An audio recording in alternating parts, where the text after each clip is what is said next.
sebaik-baik perkataan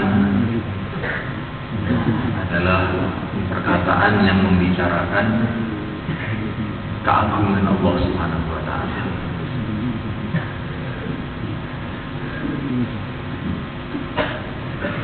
Baginda Nabi alaihi wasallam mengatakan kurang lebihnya, afdalu ma qultu ana wan nabiyyuna min qabli la ilaha illallah wahdahu la syarika lah lahul hamdu wa la ilaha illallah wahdahu la syarika lah lahul hamdu wa huwa ala kulli syai'in qadir lahul mulku wa lahul hamdu yuhyi wa yumiit wa huwa ala kulli syai'in qadir. Sebaik-baiknya perkataan saya dan sebaik-baiknya perkataan nabi-nabi yang sebelum aku adalah la ilaha illallah. Tidak ada yang berhak disembah selain Allah.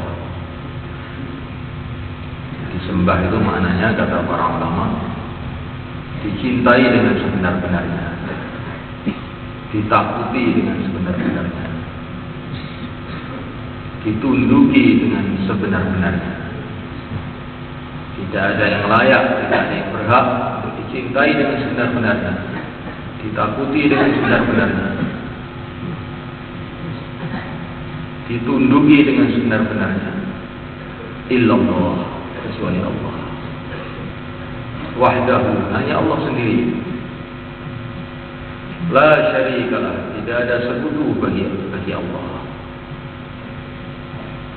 Tidak ada sekutu itu maksudnya yang selain Allah, apa saja, apa itu manusia, apa itu jin, apa itu malaikat, apa itu benda padat, benda cair, yang tampak, yang tidak tampak, apa saja yang selain Allah tidak bisa apa-apa tanpa kehendak Allah Subhanahu wa taala. Makhluk yang besar, makhluk yang kecil, yang di bumi, yang di langit, semua tidak bisa apa-apa tanpa kehendak Allah Subhanahu wa taala. Kalau seluruh manusia, seluruh jin berkumpul menjadi satu untuk memindahkan satu kerikil dari satu tempat ke tempat yang lain tanpa pertolongan Allah, tidak bisa. Tanpa pertolongan Allah mereka tidak akan ada. Tanpa pertolongan Allah mereka tidak akan hidup. Tanpa pertolongan Allah mereka tidak bisa bergerak. Tanpa pertolongan Allah tidak bisa apa-apa. La syarikalah, tidak ada sekutu bagi Allah. Ini harus bersih. Kalau orang itu punya keyakinan segala sesuatu dari Allah kecuali 1% saja, maka ini imannya tidak diterima oleh Allah. Ini masih syirik berarti. Dalam hatinya itu masih ada syirik. Segala sesuatu dari Allah kecuali 0,5% saja juga tidak diterima. Ini keyakinan yang keliru. 100% kullun min indillah. Segala sesuatu adalah dari Allah.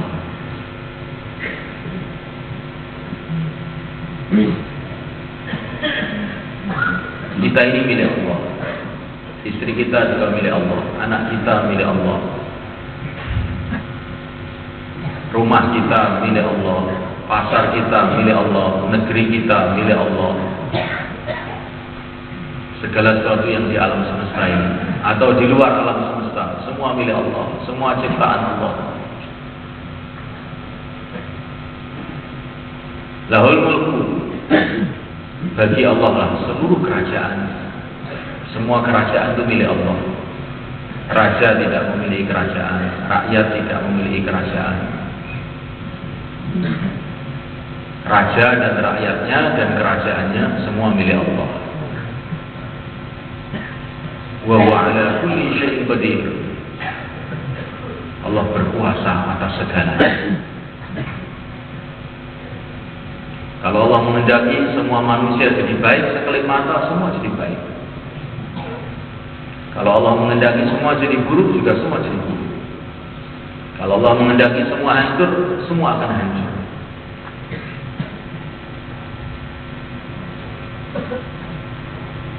May yahdihillah fala mudilla lahu wa may yudlil fala hadiya lahu. Siapa yang dikasih hidayah oleh Allah, tidak ada seorang pun bisa menyesatkannya.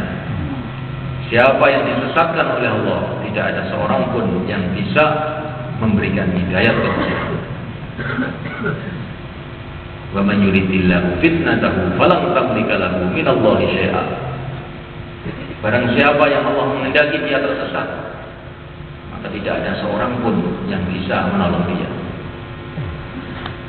Kullun min indillah, semua dari Allah SWT. Allahu Akbar, Allah Maha Agung.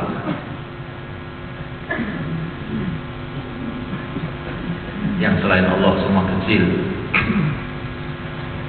Yang selain Allah tidak ada apa-apanya.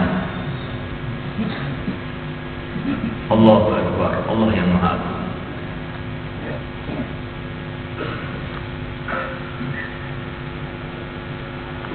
Memuliakan Allah Subhanahu wa taala. Kita mesti membiasakan diri berbicara mengenai keagungan Allah Subhanahu wa taala. Dan membiasakan diri untuk mendengarkan pembicaraan mengenai keagungan Allah Subhanahu wa taala. Dan untuk merenung dalam hati kita mengenai keagungan Allah Subhanahu wa taala. Dan berdoa kepada Allah, ya Allah, masukkan dalam hatiku kefahaman mengenai keagungan Engkau, kefahaman mengenai ketuhanan Engkau, kefahaman mengenai kekuasaan Engkau, sehingga tidak ada yang saya cintai selain Engkau, tidak ada yang saya takuti selain Engkau, tidak ada yang saya harap selain Engkau. Ini senantiasa seperti itu. Pembicaraan mengenai keagungan Allah SWT ini salah satu cara untuk menanamkan iman yang benar dalam hati kita. Dan pembicaraan mengenai keagungan Allah Subhanahu wa taala ini juga satu cara untuk mendatangkan pertolongan Allah. Baginda Nabi alaihi wasallam mengajarkan kepada seorang sahabatnya, kalau kamu menghadapi masalah-masalah yang genting, masalah-masalah yang gawat, maka ucapkanlah Allah, Allah, Rabbi la usyriku bihi syai'an. Allah, Allah, Rabbi la usyriku bihi syai'an. Allah, Allah, Rabbi, Tuhanku, la usyriku bihi syai'an. Saya tidak mensekutukan Tuhanku dengan apa saja. Yang selain Tuhanku tidak bisa buat apa-apa. Ini kalau menghadapi masalah-masalah yang gawat itu seperti itu. Dengan berbicara mengenai keagungan Allah SWT, berbicara mengenai kekuasaan Allah SWT, ini adalah satu cara untuk mendatangkan pertolongan Allah kalau kita menghadapi masalah-masalah yang gawat, masalah-masalah yang berat. Kalau menghadapi masalah-masalah, jangan bicara masalah, karena semua masalah ini hakikatnya dari Allah SWT. Tetapi kalau ada masalah-masalah, bicara keagungan Allah SWT. Seperti Nabi Ibrahim alaihissalam menghadapi masalah-masalah, hasbunallah, hasbunallah, cukup Allah, cukup Allah. Memuliakan Allah Ta'ala. Itulah kehidupan para nabi, para rasul, kehidupan para sahabat menghadapi masalah-masalah, bicara keagungan Allah SWT. Kalau orang itu dalam menghadapi masalah senantiasa bicara keagungan Allah, maka hatinya akan khawatir kepada Allah. Akhirnya datang pertolongan Allah SWT. Datang pertolongan Allah SWT. Memuliakan Allah SWT. Pertolongan Allah itu datang kapan?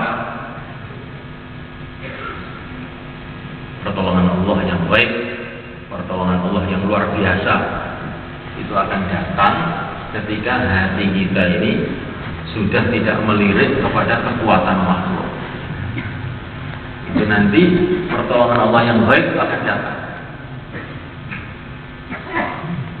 Tapi kalau hati kita ini masih melirik kepada makhluk, berharap kepada makhluk, kita tidak pernah dapat pengalaman hubungan dengan Allah Subhanahu wa taala. Mulaikan Allah Subhanahu wa taala di saat-saat hati kita tidak terkesan dengan makhluk. Di saat hati kita ini tawajuh kepada Allah Subhanahu wa taala. Di situ itulah doa-doa makbul. Maka seseorang datang kepada seorang ulama, saya ini minta apa doa yang hebat begitu, apa bacaan doa yang hebat. Maka ulama tadi mengatakan, kalau kamu sudah menafikan makhluk dan kamu hadapkan hati kamu kepada Allah, maka semua doa jadi hebat. Semua doa jadi hebat. Tapi apapun doa yang kamu ucapkan, tapi kalau hati kamu itu masih melirik kepada bantuan makhluk, maka doa apa saja tidak hebat. Nah, mulai dari Allah SWT sampai diceritakan dalam riwayat-riwayat, Nabi Isa alaihissalam menghidupkan orang mati mulaikan dengan doa yang biasa kita ucapkan, ya Hayyu ya Qayyum, itu saja doanya. Maka dengan ya Hayyu ya Qayyum ini orang mati hidup lagi, orang sakit langsung sembuh. Tetapi ini mereka ucapkan dengan hati yang betul-betul tawajuh kepada Allah. Sudah betul-betul hati ini menafikan makhluk. Tertanam betul dalam hati ini bahwa makhluk nggak bisa apa-apa, betul-betul nggak bisa apa-apa. Sehingga terjadi ittirar, merasa kepepet tanpa pertolongan Allah SWT. Amma yujibul mudtarra idza da'a. Kalau orang merasa kepepet, merasa makhluk semua sudah tidak bisa membantu, kecuali Allah saja yang bisa membantu, maka saat itu amma yujibul mudtarra idza da'a, doa-doa akan diterima oleh Allah SWT. Kalau doa diterima oleh Allah, selesaikan masalah-masalah kita. Maka sudah mulaikan Allah Ta'ala supaya hati ini tawajuh kepada Allah. Di antara caranya adalah senantiasa bicara keagungan Allah SWT. Senantiasa bicara keagungan Allah SWT. Makhluk tidak bisa buat apa-apa, Allah yang bisa buat apa-apa. Makhluk tidak berkuasa, hanya Allah yang berkuasa. Makhluk tidak hidup, tapi makhluk ini dihidupkan. Makhluk tidak bergerak, tapi makhluk ini digerakkan. Makhluk ini tidak ada, tapi makhluk ini diadakan. Matahari tidak terbit, tapi matahari ini diterbitkan. Matahari tidak tenggelam, tapi matahari ini ditenggelamkan. Allah Subhanahu wa ta'ala yang menenggelamkan, Allah Subhanahu wa ta'ala yang menerbitkan, Allah Subhanahu wa ta'ala yang menghidupkan, Allah Subhanahu wa ta'ala yang mematikan. Dialah Allah Al-Muhyi yang menghidupkan, dialah Allah Al-Mumit yang mematikan, dialah Allah Al-Hadi yang memberikan hidayah, dialah Allah Al-Mudhil yang menyesatkan.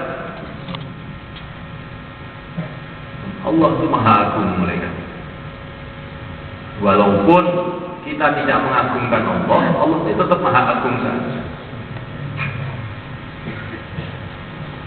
Kalau seluruh manusia, seluruh jin, seluruh malaikat, semua maksiat semua tidak mengurangi sedikit pun keagungan Allah SWT. Tapi mereka semua mencelakakan diri mereka sendiri. Kalau semua manusia, seluruh jin, seluruh malaikat, semua takwa semua kepada Allah SWT, itu pun juga tidak menambah sedikit pun keagungan Allah SWT. Semua itu yang beruntung ya mereka sendiri. Nah, mulaikan Allah SWT. Maka kalau kita ini takwa kepada Allah, tunduk kepada Allah. Yang beruntung kita. Jangan kita ini merasa menguntungkan Allah. Yamunnuna 'alaika an aslamu qul la tamunnu 'alayya islamakum balillahu yamunnu 'alaikum an hadakum lil iman. Ada orang itu merasa berjasa karena dia masuk Islam. Saya masuk Islam, saya ini punya jasa besar. Maka ditegur oleh Allah, la tamunnu 'alayya islamakum. Jangan kamu tuh merasa berjasa karena kamu masuk Islam. Tapi Allah lah yang telah berjasa memberikan hidayat kepada kamu masuk Islam. Nah, mulai kan Allah Ta'ala, kalau kita ini berkorban, bukan kita ini berkorban, hakikatnya kita ini beruntung berkorban untuk agama. Kita ini beruntung. Cuman oleh Allah untuk menghormati kita dikatakan berkorban. Hakikatnya beruntung. Kalau orang itu mengorbankan seluruh dunia dikorbankan semua untuk Allah SWT. Maka yang beruntung bukan Allah, yang beruntung dia sendiri. Allah tidak mengambil keuntungan dari makhluknya. Maka dalam satu hadis qudsi dikatakan, hai hamba-hambaku, saya menciptakan kamu, bukan saya ingin mendapatkan laba dari kamu. Firman Allah. Tetapi saya menciptakan kamu supaya kamu mendapatkan laba dari aku.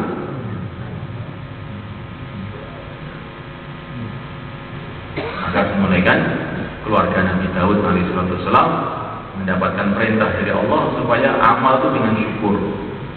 Ya'malu ala Daud syukra wa qalilun min ibadiyasy syakur. Jadi amal dengan syukur. Alhamdulillah Allah gunakan saya untuk sholat. Alhamdulillah Allah gunakan saya untuk zikir. Amal itu dengan syukur. Karena kamu itu sebetulnya bukan amal. Kamu itu tidak amal. Tidak bisa buat amal, tidak bisa. Karena amal itu perlu kekuatan. Nah, kamu tidak punya kekuatan. Beri kekuatan ya Allah. Amal itu perlu nyawa. Kamu tidak punya nyawa, yang kasih nyawa Allah. Amal itu perlu pikiran kamu tidak punya, Allah yang kasih.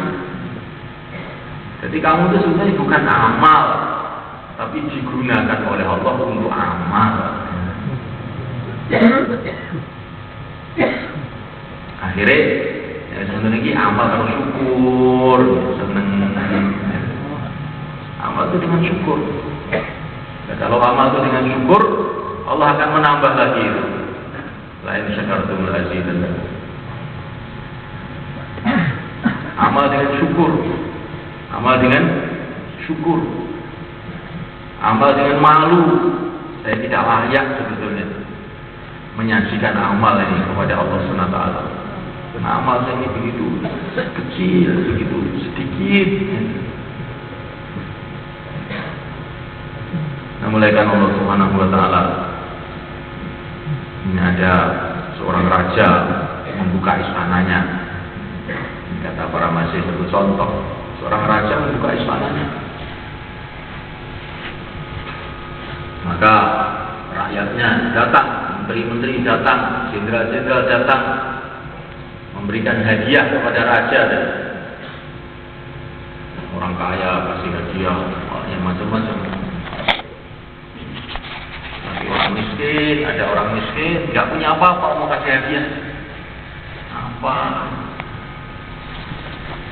Uang nggak punya, benda-benda yang berharga nggak punya.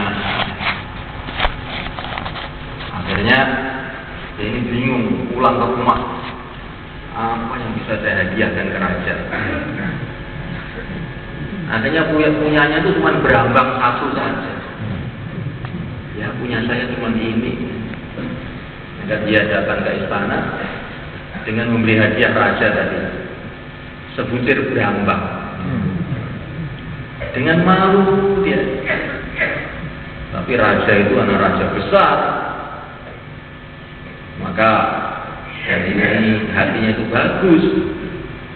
Kalau rakyatnya ngasih hadiah bawang, dihormati, masya Allah, luar biasa ini. Bawang ini bagus sekali.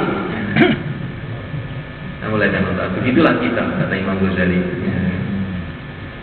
Para nabi, para rasul, para malaikat sudah menyajikan amalan-amalan yang begitu bagus-bagus kepada Allah. Nah, sekarang kita ini amalannya menyajikan amalan yang jelek, penuh dengan cacat, seperti bawang tadi, yang baunya aja sudah nggak enak. Kita ini kelihatannya juga amal, jadi ibadah, tapi penuh dengan cacat. Ya dakwah, tapi penuh dengan ngantuk. Ya ibadah, tapi penuh dengan malas. Korban, tapi dengan mengeluh. Tetapi semulaikan Allah Ta'ala, karena Allah itu Maha Rahman, Maha Rahim, kita diterima juga, dihargai juga amalan-amalan kita. Maka kita ini amal itu dengan malu kepada Allah SWT. Semulaikan Allah Ta'ala, kalau orang itu mengecilkan amalannya, merasa malu dengan amalannya, maka Allah SWT akan menghargai amalannya. Tapi kalau orang itu membesarkan amalannya, maka Allah akan mengecilkan amalan dia. Maka para nabi, para rasul itu senantiasa istighfar. Mereka mengecilkan amalannya merasa ini belum sesuai. Kalau seluruh kekuatan kita, seluruh kemampuan kita, semuanya untuk Allah Subhanahu wa Ta'ala 100%.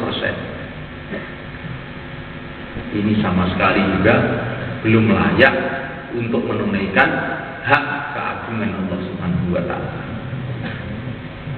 Maka para nabi, para rasul, amal itu dengan istighfar, dengan senantiasa taubat kepada Allah Subhanahu wa Ta'ala, merasa amalannya itu belum cukup untuk menunaikan hak Allah Subhanahu wa Ta'ala.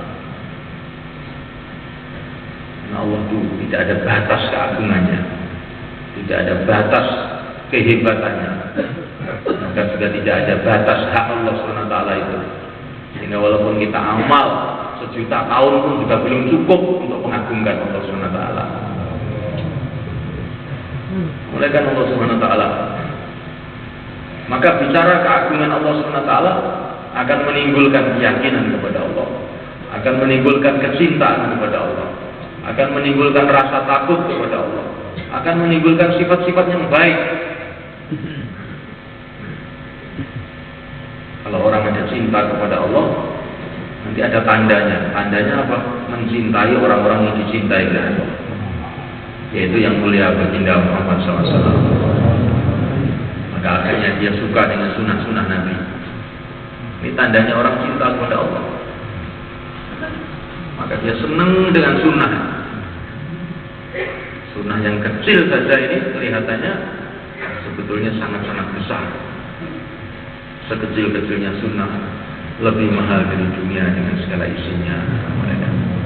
Ya, kalau orang tahu, karena dalam sunnah itu ada kecintaan Allah Subhanahu wa Ta'ala.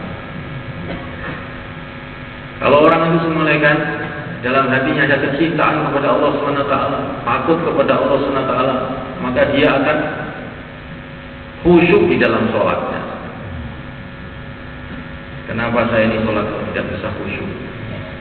Sholat senantiasa ngelambiar, memulaikan Allah Ta'ala, karena dalam hati kita ini belum ada kepahaman yang benar mengenai keagungan Allah Subhanahu wa Ta'ala, kehebatan Allah Subhanahu wa Ta'ala, kekuasaan Allah Subhanahu wa Ta'ala. Semua kita ini tahu keagungan Allah Subhanahu wa Ta'ala, kita akan menggigil ketika kita menghadap pada Allah Subhanahu wa Ta'ala. Ceritakan dalam satu riwayat semulaikan bagaimana baginda Nabi ketika Mi'raj menghadap kepada Allah Subhanahu wa Ta'ala bersama Jibril alaihissalam. Jibril ini malaikat yang sangat besar, di mana sayapnya itu satu sayap saja kalau dibentakkan akan memenuhi barat dan timur. sayapnya ini jumlahnya 600 sayap. Jibril ini begitu hebatnya malaikat, sehingga dari atas langit yang ketujuh sana dia berjalan ke bumi ini menjumpai Nabi dalam sekelip mata saja. Kekuatannya Jibril tidak bisa dibayangkan. Tapi ketika menghadap kepada Allah SWT, ini Jibril begitu ketakutan malaikat. Saking takutnya sampai dia ini mengecil sampai seperti seekor burung yang kecil. Saking takutnya kepada Allah SWT. Saking takutnya kepada Allah SWT. Nah, malaikat Allah SWT,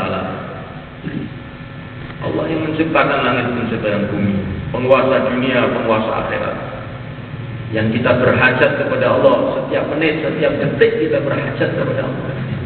Bagaimana kita menghadap kepada Allah, kemudian pikiran kita ke sana kemari? Bagaimana? Ini betul-betul satu hal yang sangat buruk. Semua orang tahu keagungan Allah. Dia bukan hanya akan mengingati Allah pada waktu sholat, tapi dia akan mengingati Allah setiap waktu, setiap saat. Sampai diceritakan bahwa Sayyidina Abu Bakar itu dari mulutnya itu ada seperti bau daging goreng. Padahal dia ini tidak makan. Kenapa sama mereka? Karena jantungnya ini terbakar saking takutnya kepada Allah SWT. Jadi Sayyidina Abu Bakar Siddiq radhiyallahu ta'ala. Nah, malaikat Allah Subhanahu wa taala, kalau orang itu ada kepahaman mengenai keagungan Allah, sehingga ada kecintaan kepada Allah, ada rasa takut kepada Allah, maka dia ini akan cinta dengan ilmu agama. Dia akan senang belajar ilmu agama. Karena ilmu agama itu untuk mengetahui apa perintah Allah, apa larangan Allah. Dia senang dengan ilmu agama. Kalau orang imannya benar, mesti senang dengan ilmu. Kalau orang katanya imannya naik, tapi kok tidak senang dengan ilmu, ini berarti keliru jalan. Keliru jalan. Orang kalau imannya naik, mesti senang ilmu. Karena ilmu itu untuk mengetahui apa perintah Allah, apa larangan Allah, apa yang disukai oleh Allah, apa yang tidak disukai oleh Allah. Kalau orang itu punya kepahaman mengenai keagungan Allah, dia akan senantiasa mengingati Allah, zikir kepada Allah, waktu berdiri, waktu duduk, waktu berbaring, sehingga mati dalam keadaan zikrullah. Mati dalam keadaan zikrullah. Mulaikan Allah Subhanahu wa taala. Kalau orang itu tahu mengenai keagungan Allah, kehebatan Allah, kekuasaan Allah, akhlaknya akan jadi baik. Akhlaknya akan jadi baik. Seperti itu anak-anak kecil itu di madrasah mereka ini guyonan, pencolotan ke sana kemari, melompat sana, melompat sini. Tapi kalau gurunya datang, nanti dia diam semuanya. Begitu juga orang beriman. Mereka ini senantiasa merasa dilihat oleh Allah 24 jam, diawasi oleh Allah 24 jam, hidup di depan Allah 24 jam. Maka dia ini akhlaknya menjadi baik, tidak berbicara sembarangan, tidak bertindak sembarangan, semua pakai adab, tidur pakai adab, melek pakai adab, makan pakai adab, ngomong-ngomong dengan temannya pakai adab, sampai ngomong dengan anaknya sendiri pun pakai adab, sampai ngomong dengan istrinya sendiri pun pakai adab. Kenapa? Dengan istrinya saja kok begitu beradab. Ya, masalahnya ini saya berbicara dengan istri saya di depan Allah. Bagaimana saya tidak punya adab? Jadi kalau kita bicara dengan istri kita di depan mertua, kita pun tidak bisa bebas. Bagaimana kalau kita berbicara di depan Allah SWT? Maka dengan anak kecil pun pakai adab. Sampai di WC pun pakai adab. Di mana saja pakai adab. Ini kalau iman itu masuk dalam hati seseorang. Ini baru iman kepada Allah. Belum lagi iman kepada para malaikat, iman kepada Rasulullah.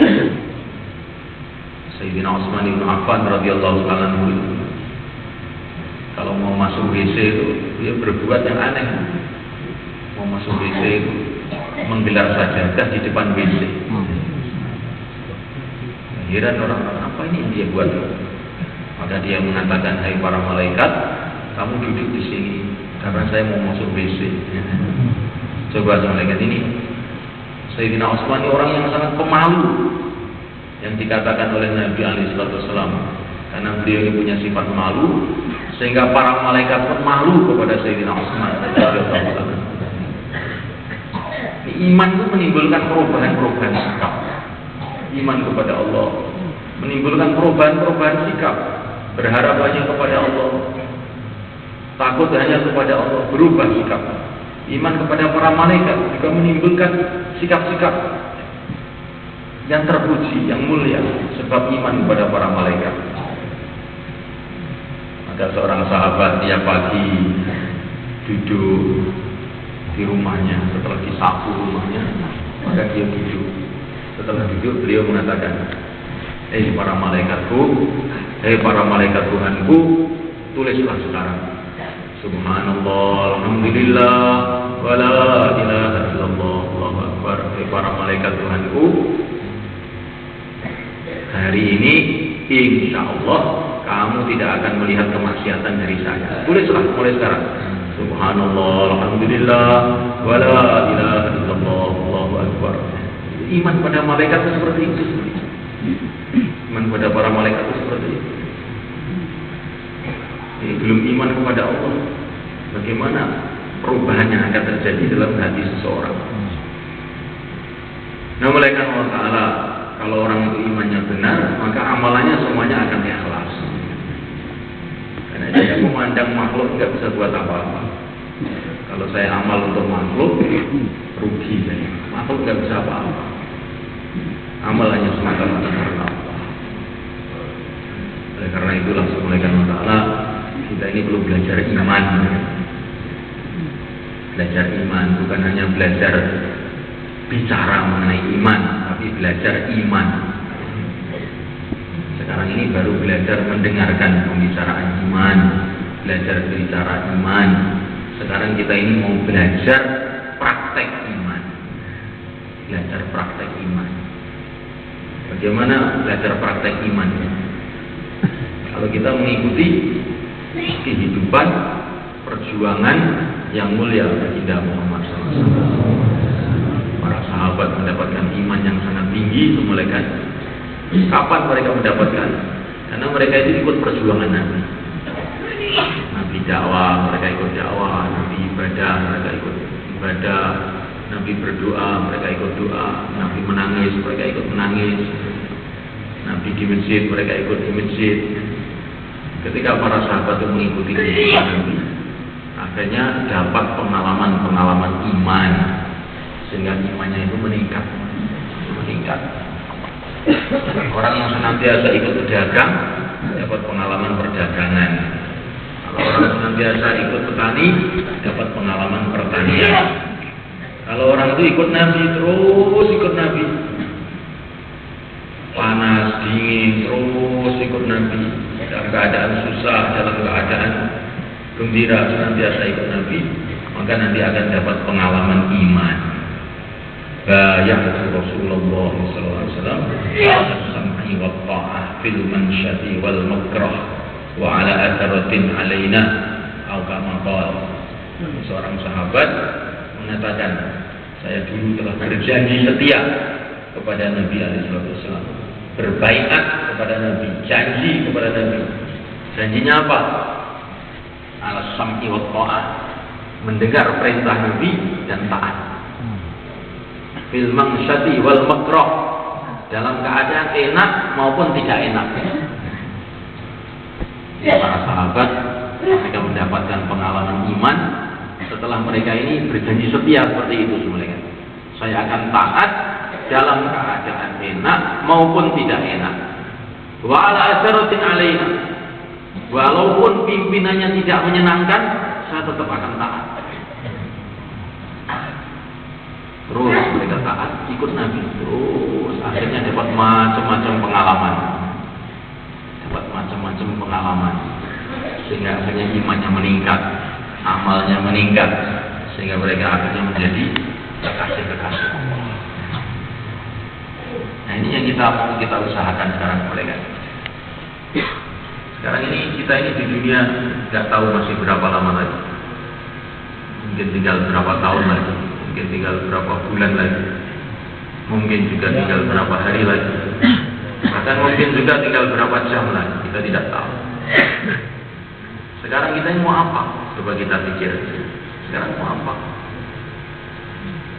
Nah, mulai Allah Ta'ala tidak ada usaha yang lebih penting melebihi memperbaiki iman kita, memperbaiki amal kita.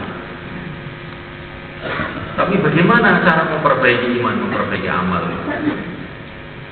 Nah, mulai Allah Ta'ala ini semua sudah dicontohkan oleh yang mulia Baginda Muhammad SAW. Baginda Nabi diutus oleh Allah untuk supaya memperbaiki imannya umat ini, memperbaiki amalannya umat ini. Maka apa yang beliau buat? Pertama kali yang beliau buat, menghidupkan suasana dakwah.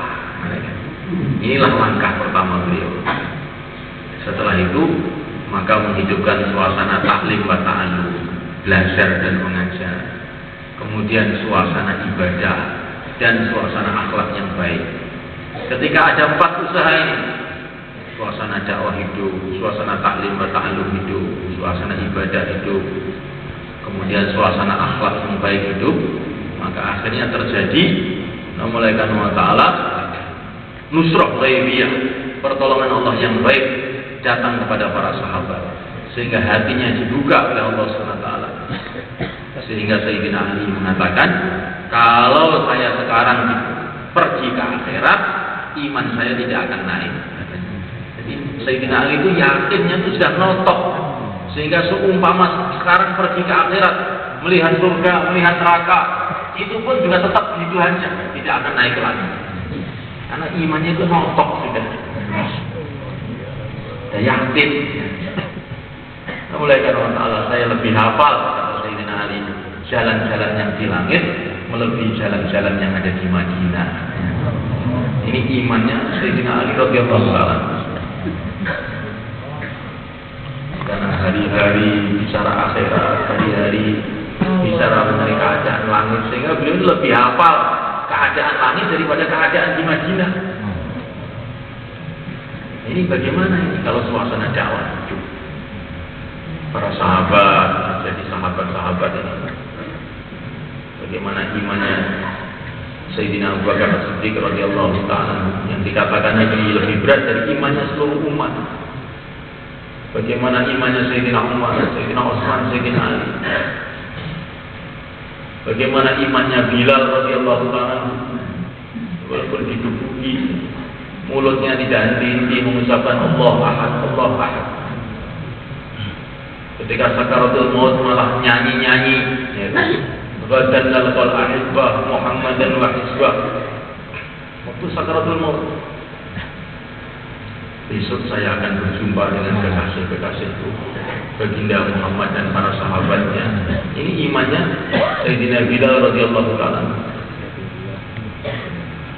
Bagaimana imannya Haram ibn Milhan dan imannya sahabat-sahabat yang lain dalam pertempuran ketika ditusuk dadanya oleh musuh, maka mereka malah tersenyum. Fustu warobil Ka'bah, sekarang saya telah beruntung, telah sukses demi Tuhannya Ka'bah, karena telah berhasil mengorbankan dirinya untuk agama. Fustu warobil Ka'bah. Sayyidina Ali ketika dibacok juga begitu. Fustu warobil Ka'bah, beruntung saya demi Tuhannya Ka'bah. Ini imannya para sahabat radhiyallahu ta'ala ajma'in. Di mana mereka ini belajar iman seperti ini mereka? Ini iman seperti ini tidak bisa dipelajari dari buku, tidak bisa dipelajari dengan pembicaraan-pembicaraan saja, tapi ini bisa dipelajari dari medan perjuangan. Medan perjuangan. Maka kata Maulana Ahmad rahimahullah, lafaz-lafaz iman dipelajari di masjid, tapi hakikat iman dipelajari di medan perjuangan. Lafaz iman, la ilaha illallah dipelajari di masjid. Tapi para sahabat mendapatkan hakikat la ilaha illallah, keyakinan yang benar kepada Allah di mana? Di Badar.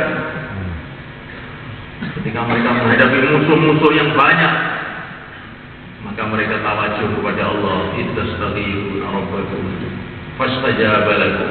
Akhirnya pertolongan Allah datang, malaikat-malaikat datang. Iyyaka na'budu wa iyyaka nasta'in. Hanya Engkau ya Allah yang aku sembah, hanya Engkau yang aku mintai pertolongan.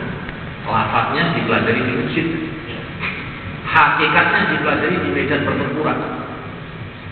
Bagaimana baginda Muhammad SAW waktu di Uhud dikepung dari depan, belakang, kanan, kiri, maka beliau mengucapkan iyyaka na'budu wa iyyaka nasta'in.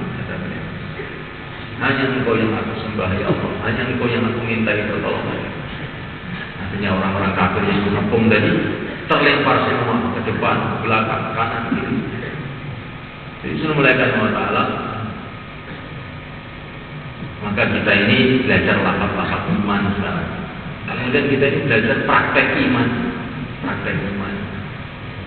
Bagaimana caranya? Kita keluar di jalan Allah SWT untuk belajar bersusah payah untuk agama, belajar memperbaiki amalan, belajar memperbaiki hubungan kita dengan Allah. Bagaimana? Insyaallah mereka. Sangat perlu mereka. Anak-anak sekolah di SD belajar 6 tahun, 1 tambah 1 ada 2, diulang-ulang sampai 6 tahun. Nah, mulai kan kadang-kadang tidak lulus juga. Belajar perkara-perkara yang kecil-kecil ini saja perlu waktu yang panjang. Belajar untuk memperbaiki mobil, untuk memperbaiki mesin-mesin, perlu waktu bertahun-tahun. Belajar memperbaiki hubungan dengan Allah, bagaimana? Perlu waktu lebih panjang lagi. Apa ini 4 bulan nggak ada apa-apanya? 40 tahun pun untuk perbaikan hubungan dengan Allah ini tidak ada apa-apa. Kalaupun kita punya umur 4.000 tahun pun untuk perbaikan hubungan dengan Allah itu pun perkara kecil sebetulnya. Karena ini perkara besar, perkara yang sangat penting mereka. Perkara yang sangat penting, maka perlu kita waktu panjang perkara itu. Untuk urusan dunia yang cuma 60 tahun, 70 tahun, berapa waktu kita korbankan? Berapa waktu tiap hari kita korban untuk dunia?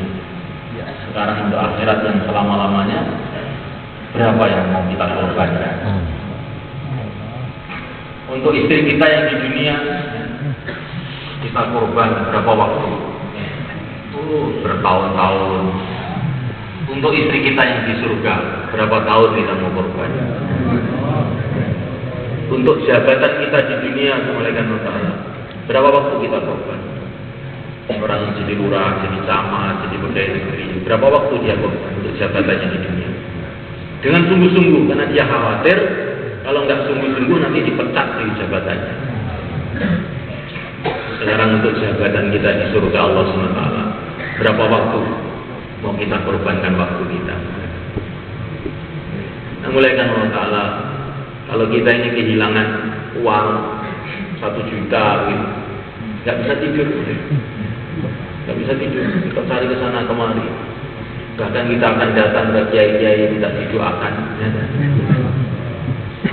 Bahkan yang parah lagi datang dukun-dukun.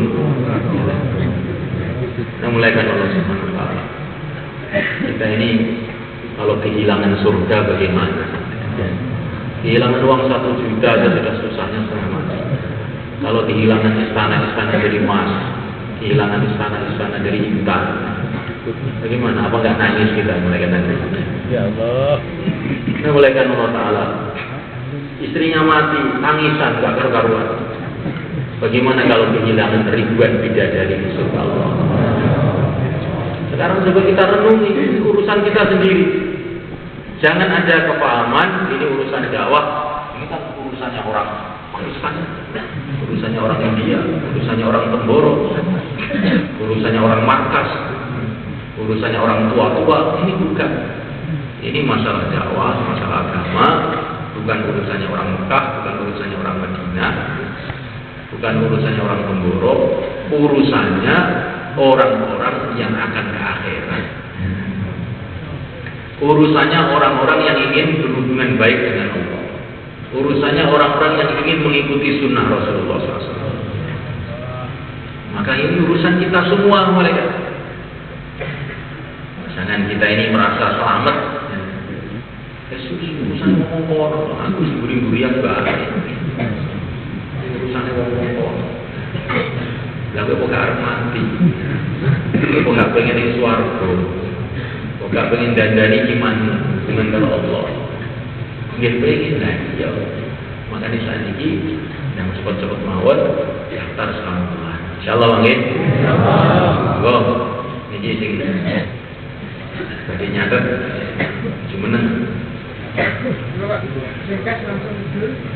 sing niat awal bulan saat ini berangkat, monggo.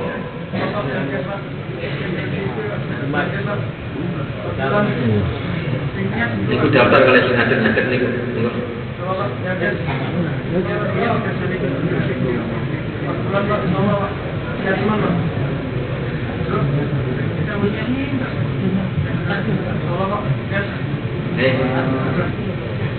Dan daftar, cepat mawon. Bulan belajar iman, belajar amal, belajar sunnah, belajar perjuangan, belajar persiapan mati, gitu. Itu harus dipikir persiapan urip tok wae. Persiapan mati urus siap. Monggo.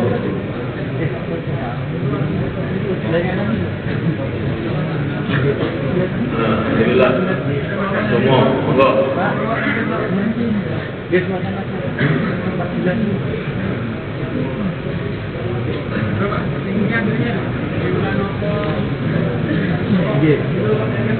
Masya Allah.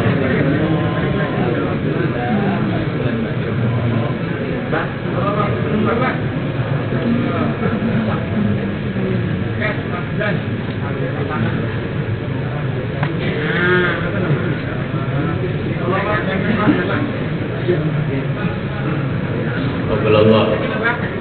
Sing niate sekang dosa dinten jadi diunggah ning pangkulan. Monggo. Jumeneng, Pak, jumeneng. Bismillah. Bismillah. Tawakkaltu ala Allah. Mir. Pangatur gal. Nari dulu.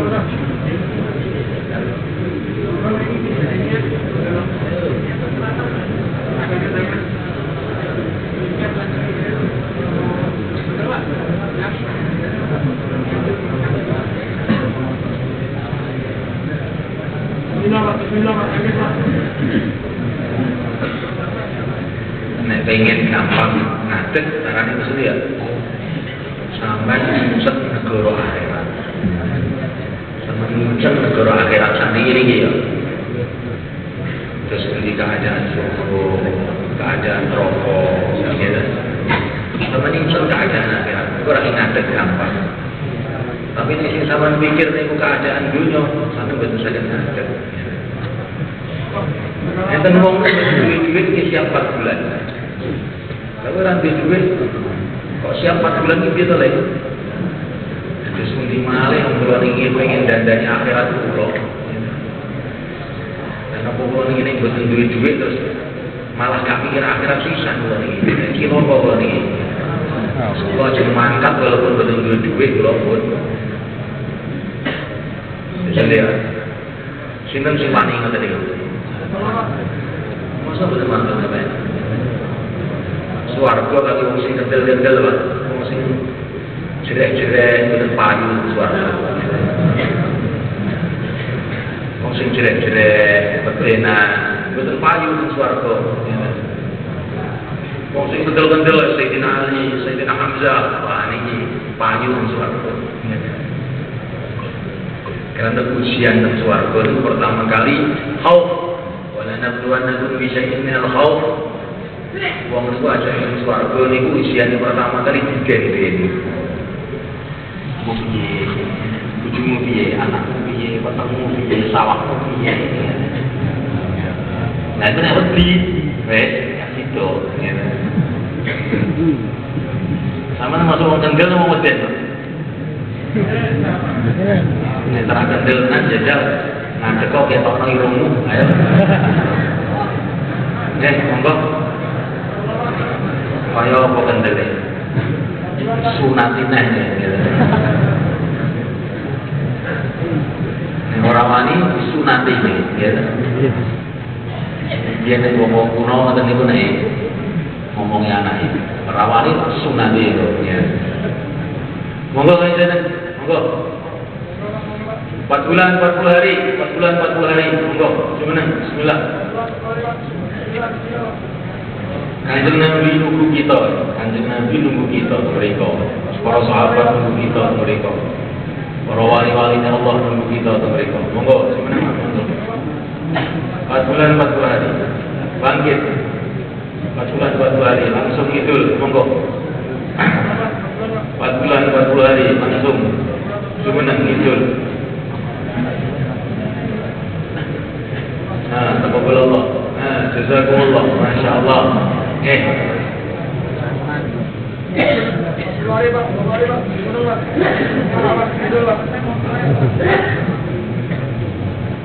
Taqabbalallah. Masyaallah. Monggo. Taqabbalallah. Jazakumullah. 4 bulan 40 hari. Masyaallah. Berdiri, bangkit. Masyaallah.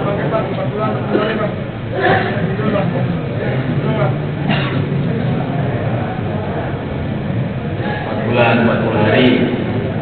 Untuk siapa? Untuk saya sendiri. Untuk saya sendiri. Belajar iman, belajar amal, belajar berjuang. Belajar awake dhewe iku urip kaya Kanjeng Nabi biyen kan. Boten kaya umume wong sakniki, tapi derek Kanjeng Nabi. Nek umume wong sakniki nang neraka pancene. Itu tidak ada mungkin arti jadi juga kasar gini kalau untuk melok umumnya akhirnya ciloko aja melok umumnya melok Kanjeng Nabi melok para sahabat melok wong soleh itu apa nikulah tinggal kita jaluk untuk sholat ihdina siratal mustaqim siratal ladzina an'amta 'alaihim kita niki nyuwun Gusti Allah supaya saged melampah enten dalane para nabi, para siddiqin, para syuhada, para sholihin. Itu sing kita jaluk ya salat. Masyaallah. Taqabbalallah. Monggo Mas. Bulan 40 hari. Monggo. Sing niate 3 dina ditingkatne dadi 30 dina. Sing niate 30 dina diunggahne setahun bulan. Mumpung si urip. Atas yang sengaja ngotot ke alam dunia saat ini pun pergi alam barzah makin wong nunggu 5 menit tak turun mati si urip kok gak ngerti nek arep mati rasane si urip belang tibae wah yo inti iki akhirat masyaallah si turun 4 bulan itu oke ini gitu. Akhirnya disuni susah nih itu etan masjid itu kan kuburan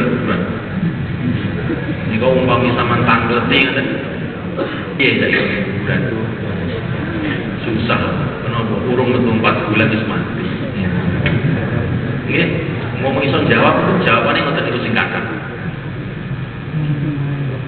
Masya Allah ya monggo ya 4 bulan 40 hari ya. Monggo 4 bulan 40 hari ya.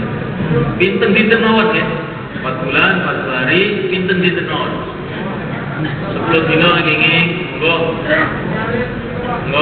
pinten mawon jumeneng ya Taqabbalallah berapa hari saja, berapa hari saja. Bismillah, bismillah. Alhamdulillah, oke. Pinter semua, gimana? Masya Allah, alhamdulillah, oke. Jazakumullah, masya Allah. Pinter semua, gimana? Alhamdulillah.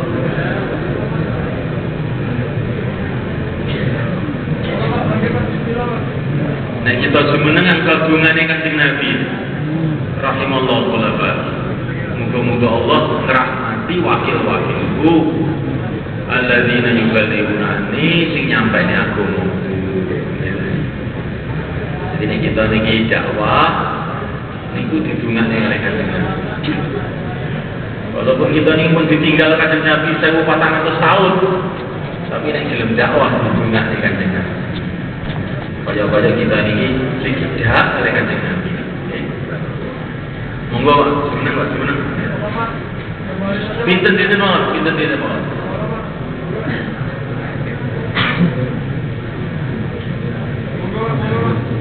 Sampai tahu maca Fadilah Ramadan. Nanti. Itu tentang Fadilah Ramadan diceritakan itu. Bidadari bisa nginseng keadaan dunia. Ya. Dan tiang-tiang sampai berjuang seneng, masya Allah calon bujuku udah berjuang. Ya. Tapi ini bodoh Melayu sampai perjuangan, bidadari udah nutupi raine isin. Calon bujuku yang ini ya. Masya Allah. Jadi kita ini wong teng dunia ini iso didelok karo wong sing enten akhirat. Lan kita ni enten alam dunia ini jadi tontonan wong-wong sing enten alam barzakh. Enten hadis-hadis yang diriwayatkan Al-Imam Ibnu Qayyim dan kitab Ar-Ruh. Wong-wong teng kubur saged ningali keadaan wong-wong sing enten alam dunia. Nggih. Masya Allah.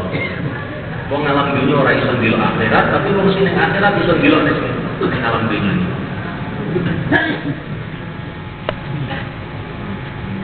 Kalau nek kita ini ngamal kesayangan betul Pak. Itu ada hadis-hadis ini. Yang paling mesti Allah diketok mbah-mbah kita. Malah diketoknya tentang Kanjeng Nabi. Akhirnya mbah-mbah kita teng kubur kalau syukur nang Kanjeng Nabi kalau ndongane. Semanten ugi nek kita niki ngamale elek, mbah-mbah kita juga tambah susah. Kita ini ngamal alat ini betul nyusah nih wong alam dunia mawon, wong sing alam barzakh pun kalau susah. Jadi kita ini dulu sore itu tumpuk. Sementara kita ini ngamal sae, niku sing bungah betul namung wong enten alam dunia mawon. Wong sing pun enten alam barzakh niku pun udah belok bunga. Kalau kita ini ganjaran tinggal mati kok. Monggo Pak. Sinten malih sinten mutal, sinten mawon. Bulan 4 hari. Pinten dinten mawon, semeneng pinten dinten mawon. Sing niate namung istimewa mawon, saged pinten dinten mawon semeneng. Insyaallah sedaya niat Pak nggih. Insyaallah. Sedaya niat. Saniki mudah karo sedap kok nggih. Tiga-tiga kawan-kawan mudah karo lajeng jenengan janjian kapan waktu 4 bulan 40 hari, oke? Janjian terus dicatat. Nah, janjian dicatat, diserahnya tim taskin. Monggo. Tiga-tiga kawan-kawan, oke? Tiga-tiga kawan-kawan. Orang mau ngomong dong, ngomong pentingnya agama, pentingnya dakwah, terus janjian kapan waktu nih, ya? Kapan apa belajar berjuang ini, terus ditulis.